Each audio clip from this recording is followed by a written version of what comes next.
الشیخ الحجہ الامام امیر المومنین فی الحدیث امام علی بن المدینی السعدی رحمہ اللہ، یہ وہ عبقری شخصیت ہیں کہ جو متبحر علماء محدثین اور ائمہ فن میں سے ایک تھے، اور آپ کو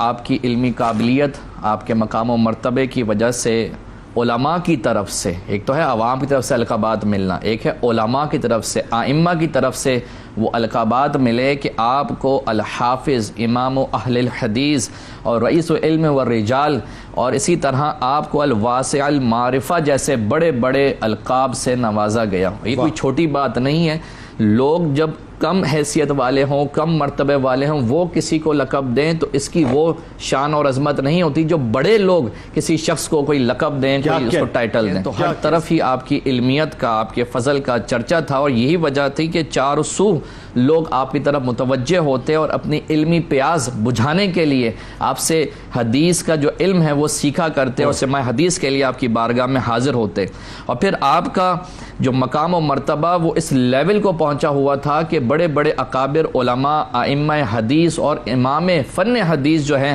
آپ کے بارے میں وہ تاریخ ساز سنہرے جملے آپ کے لیے عطا کر کے گئے کہ اگر آج ہم ان کو پڑھتے ہیں تو ہمیں اندازہ ہوتا ہے کہ امام علی بن المدینی کا کیا مقام و مرتبہ ہے۔ اس میں آپ اندازہ کیجئے کہ حضرت امام نسائی کہ جن کی کتاب سیاستہ کے اندر ایک مستند اور ایک معتمد کتاب شمار کی جاتی ہے، وہ آپ کے بارے میں ارشاد فرماتے ہیں کہ ہوا ثقۃ مامون احد الائمہ فی الحدیث، کہ یہ ثقہ امام ہیں، یہ مامون ہیں اور ائمہ حدیث میں سے ایک بلند شخصیت ہے۔ اور پھر آگے حضرت ابن ابی حاتم رحمۃ اللہ تعالی علیہ فرماتے ہیں کہ قال ابو ذرا کہ لا یرتاب فی الصدق،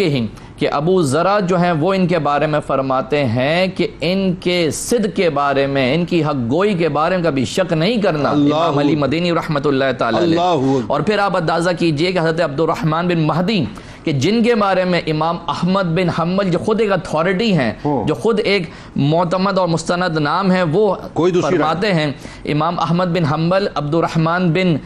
مہدی کے بارے میں فرماتے ہیں کہ ان کو تو پیدا ہی علم حدیث کی خدمت کے لیے کیا گیا۔ تو وہ امام عبد الرحمن بن مہدی علی بن مدینی کے حوالے سے فرماتے ہیں کہ عالم الناس بحدیث رسول اللہ صلی اللہ علیہ وسلم، یعنی رسول اللہ صلی اللہ علیہ وسلم کی حدیث کریمہ کو جو سب سے زیادہ جاننے والے ہیں وہ امام علی بن مدینی رحمۃ اللہ تعالی۔ فرمایا وخاصتاً بحدیث ابن عیینہ، بالخصوص جو ابن عیینہ سے جو روایت کردہ حدیث ہے ان میں ابن مدینی سے بڑھ کر کوئی جاننے والا نہیں۔ ملاحظہ فرمائیے کہ حضرت امام داؤد ان سے پوچھا گیا کہ امام احمد بن حنبل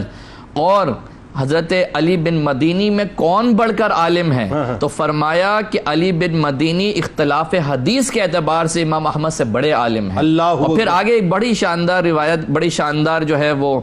قول ہمیں ملتا ہے۔ علم یعنی کہ نشانی، نشانی کیا ہوتی ہے؟ نشانی وہ جس کو دیکھ کر فوراً اس کی طرف تبادر ذہنی ہو جاتا ہے، جس کی وہ نشانی ہوتی ہے۔ ایسا ہی ہے۔ اب اندازہ کیجئے حضرت امام ابو حنیفہ رحمہ اللہ کا جب نام لیا جاتا ہے تو فقہ فوراً ذہن میں آتا ہے، تو گویا کہ امام اعظم ابو حنیفہ